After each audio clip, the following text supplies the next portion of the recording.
Le 14 janvier 2011, c'est avec cette actualité que s'ouvrent les journaux télévisés du monde entier. Changement de ton en Tunisie, le régime de Ben Ali, qui avait entrouvert la porte à plus de démocratie, a opté ce soir pour la répression. L'état d'urgence a été décrété dans tout le pays et un couvre-feu est en vigueur. Chape de plomb sur le pays et très vite, dans la soirée, la rumeur court avant d'être confirmée. À bord de cet avion, le président Ben Ali et ses proches. Après 23 ans de pouvoir sans partage, le président prend la fuite. Dans les médias, un pays est rapidement cité. L'avion présidentiel se dirigerait dans un premier temps vers la France. Les nouvelles vont vite, réunion de crise à l'Elysée et dans les rues de Paris, jusque devant l'aéroport du Bourget, des Franco-Tunisiens se sont donné rendez-vous. On reste un petit peu inquiet pour nos familles, pour les gens qui sont encore en Tunisie, mais on est fiers et on est contents, heureux. France 2, à l'époque, suit les événements en direct et annonce: la décision de l'Elysée tombe, la France ne souhaite pas accueillir le président Ben Ali. Quelque part, au-dessus de la Méditerranée, l'avion fait demi-tour. Il file alors vers l'Arabie Saoudite et il se pose vers 1h du matin à l'aéroport de Djeddah. Selon le communiqué officiel des autorités saoudiennes, le président et sa famille resteront en Arabie Saoudite pour une durée indéterminée.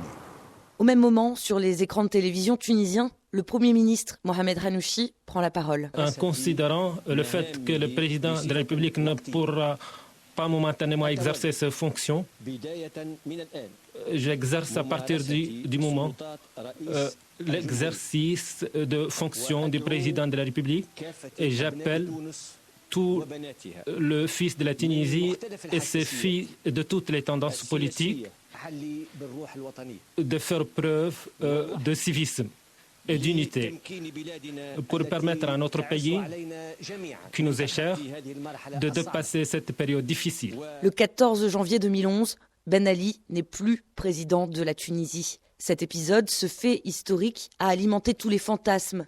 Non pas une, mais des histoires ont été racontées sur cette nuit-là, sauf celle du principal concerné. Le 20 juin 2011, au premier jour de son procès par contumace, l'ancien président tunisien a voulu rétablir la vérité, sa vérité. Dans une déclaration en arabe présentée à la cour par son avocat, Ben Ali raconte la ruse qui, affirme-t-il, est à l'origine de son départ. Ali Seriati, le directeur général en charge de la sécurité du président, est entré dans le bureau du président Ben Ali pour l'informer que des services de renseignement amis avaient confirmé que l'un des membres de la garde républicaine était chargé d'assassiner le président de la République. La situation dans la capitale tunisienne était dangereuse et hors de contrôle.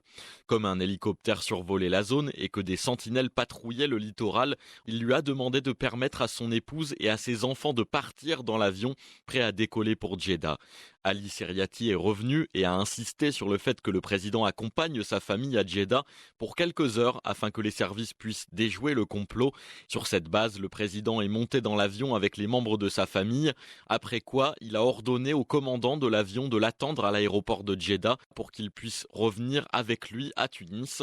Mais à son arrivée à Djeddah, l'avion est reparti à Tunis sans l'attendre, contrairement à ses ordres explicites.